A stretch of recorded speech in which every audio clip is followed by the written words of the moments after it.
Jogos independentes ou jogos indie. Basicamente, jogos feitos por uma pessoa ou uma pequena equipe sem suporte técnico-financeiro de uma publicadora, feito na raça, por amor, sendo pagos com uma coxinha e uma coca de 600 ml. São projetos curtos que buscam se inovar por ter mais independência e liberdade criativa, propondo uma jogabilidade experimental e novas mecânicas. Se você quer uma experiência sensorial incrível, vá procurar jogos independentes e terá grandes surpresas. Por falta de um suporte do editor, tendem a ser vendidos por canais de distribuição digital, ao invés do varejo, mesmo com um grande alcance popular no início dos anos 2000, com conceitos técnicos, econômicos e sociais que tornaram esses games menos caros de fazer e distribuir, mesmo assim visíveis ao grande público. Diversos jogos indie se tornaram grandes sucessos. Novas oportunidades surgiram desde então, por exemplo, mecanismos de financiamentos independentes, como vitrines digitais e crowdfunding. Diversas ferramentas de desenvolvimento desses jogos foram criadas como o RPG Maker para equipes menores, editoras de jogos independentes que buscam elaborar e cultivar a liberdade criativa para a melhor experiência possível do game.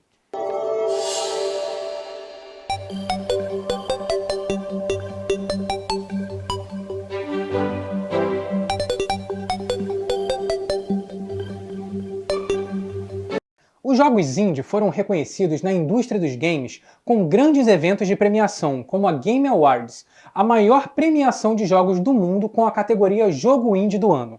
Toda a indústria adverte que os jogos não devem ser vistos como uma carreira financeira recompensadora, não geram lucro significativo, mas todos concordam ser um bom começo para adquirir experiência e ser reconhecido no mercado de trabalho. Mais conhecido como Notch pela comunidade, Markus Persson criou um jogo sozinho, o que viria a ser um dos games mais vendidos de todos os tempos. Com quase 240 milhões de vendas nos últimos anos, Minecraft foi comprado pela Microsoft. Sendo assim, deixou sua classificação de indie, mas a sua origem começou nesse contexto.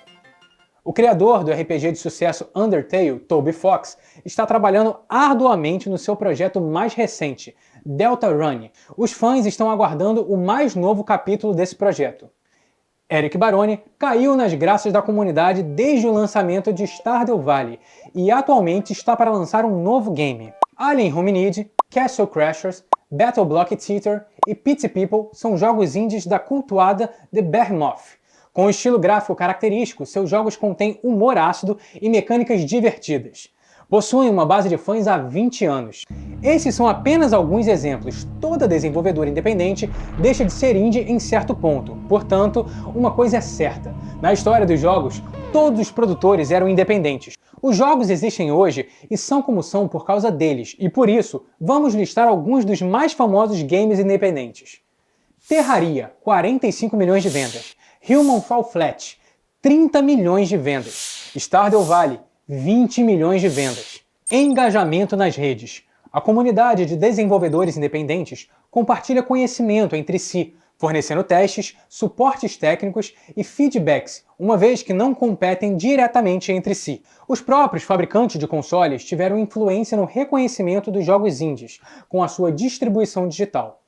Em 2005, foi lançado o Xbox 360, com o Xbox Live Arcade, que inclui alguns jogos indies, porém não chamou atenção nos primeiros anos. Em 2008, a Microsoft fez uma promoção no lançamento de games indies, a XBLA Summer of Arcade, que inclui games como Braid, Geometry Wars, Hit Revolved 2, Castle Crashers, esse último tornando-se um dos grandes lançamentos indies da história. Essa promoção da Microsoft promovia o lançamento dos games indies com grandes jogos do mercado, os jogos AAA, games com orçamento e empresas envolvidas. A Microsoft continuou com essa campanha nos anos seguintes, incluindo jogos como Super Meat Boy, Limbo e o Game Fest. Isso fez com que as desenvolvedoras Sony e Nintendo seguissem o mesmo exemplo. Em 2013, as três principais empresas de jogos já haviam estabelecido programas para games de baixo orçamento. Há feiras para os jogos indies onde os desenvolvedores podem estar apresentando seus títulos, como a Independent Games Festival e o Indiecade. Em 2012, um evento para games indie foi criado, o Indie Megaboth, para aproximar os produtores independentes das grandes empresas em suas oportunidades de negócio.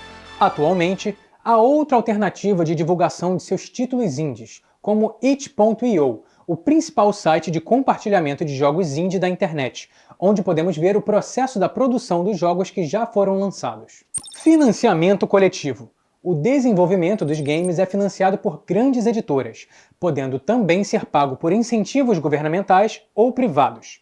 O crowdfunding, em que os jogadores investem no desenvolvimento de um jogo, tornou-se uma rota alternativa popular para tirar o game do papel.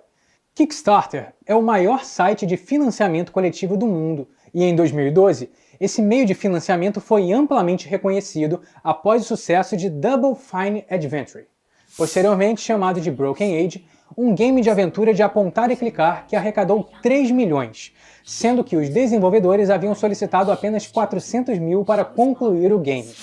Também, em 2012, foram investidos 8 milhões no Ouya, um console de videogame de baixo custo, aproveitando o sucesso do sistema Android e a tendência dos jogos de smartphones. O projeto foi um fracasso. Apenas em 2016 foram investidos mais de 186 milhões em projetos relacionados a videogames, apenas no Kickstarter, provando cada vez mais a demanda crescente do mercado dos games. Vamos falar sobre a lista de jogos famosos que passaram por um financiamento coletivo. Para o projeto Star Citizen, a produtora pediu apenas 500 mil e arrecadou 400 milhões em financiamento. O Yooka-Laylee, a produtora pediu 175 mil e arrecadou em financiamento 2 milhões. No projeto Friday Night Funkin', a desenvolvedora solicitou 60 mil, arrecadando em financiamento 2,25 milhões. A produtora pediu apenas 80 mil para o game Castle Story e conseguiu de financiamento coletivo o total de 700 mil. O jogo Hyper Light Drifter solicitou 27 mil e arrecadou 645 mil, provando mais uma vez que o financiamento coletivo é um bom jeito de tirar do papel projetos independentes, mas a comunidade gamer é bastante viral, precisaria de um projeto convincente e interessante para ter chance de um financiamento. Muitos desenvolvedores lançaram uma demo gratuita, com crowdfunding conforme a reação da comunidade. Friday Night Funkin' é um ótimo exemplo. Viram que basta de uma pequena ideia interessante e convincente para o projeto ganhar corpo e financiamento? Mesmo sem uma verba, é possível se destacar no mercado de games independentes. A sua ideia só precisa sair do papel. Agora nós ficamos por aqui. E você aí, o que achou da nossa aula? Eu espero que você tenha gostado, um abraço e até logo!